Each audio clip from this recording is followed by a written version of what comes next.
तो आपका एक अनदर वीडियो में तो आपके सामने क्वेश्चन शो हो रहा है जो कि आपका चैप्टर मनी से रिलेटेड है। तो क्वेश्चन में क्या बोला गया है, चलिए उसको पढ़ते हैं।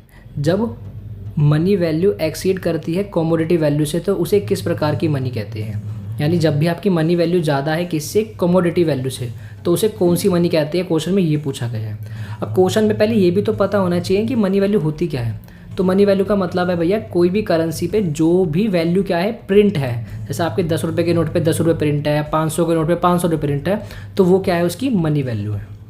जबकि कमोडिटी वैल्यू का मतलब होता है कि उसको बनाने में कितना पैसा लग रहा है, यानी उसको मेड करने में कितना पैसा लगा।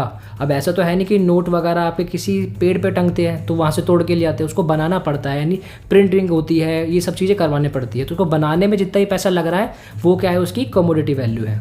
इसने बोला है कि मनी वैल्यू क्या होनी चाहिए, ज़्यादा होनी चाहिए, कमोडिटी वैल्यू क्या होनी चाहिए, कम होनी चाहिए। चलिए दोस्तों देखते हैं कि हमारे पास ऑप्शन क्या क्या है। पहला ऑप्शन है फिड्यूशरी मनी। तो फिड्यूशरी मनी वो मनी होती है जो दो व्यक्तियों के ट्रस्ट पे चलती है, यानी दो व्यक्तियों के आपस में ट्रस्ट पर ये मनी ली जाती है। इसका एग्जांपल है चेक वगैरह, क्योंकि चेक जो होता है ना उसमें पेमेंट करना कंपलसरी नहीं होता।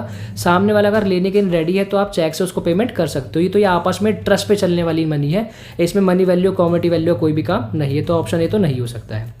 अगर फुल बॉडीड मनी की बात करें तो ये वो मनी है जिसमें हमारी कमोडिटी वैल्यू और मनी वैल्यू दोनों क्या होती है, बराबर होती है। तो ये भी हमारा ऑप्शन नहीं हो सकता है। सो ऑप्शन है सी फिएट मनी। तो फिएट मनी वो है जो गवर्नमेंट के ऑर्डर पे चल रही है, यानी जितनी भी करेंसी हम यूज़ कर रहे हैं सब क्या है, फिएट मनी है, क्योंकि वो गवर्नमेंट के ऑर्डर पे चल रही है। तो ये भी इसका आंसर नहीं हो सकता है। तो इसका सही आंसर क्या है, डी क्रेडिट मनी। तो क्रेडिट मनी एक ऐसी मनी होती है जिसमें आपकी कमोडिटी वैल्यू ज़्यादा नहीं होती, कम होती है, जबकि मनी वैल्यू क्या होती है, आपकी ज़्यादा होती है। यानी क्रेडिट मनी में आपकी मनी वैल्यू ज़्यादा होगी और कमोडिटी वैल्यू क्या होगी, कम होगी। तो इसका सही आंसर ऑप्शन डी है।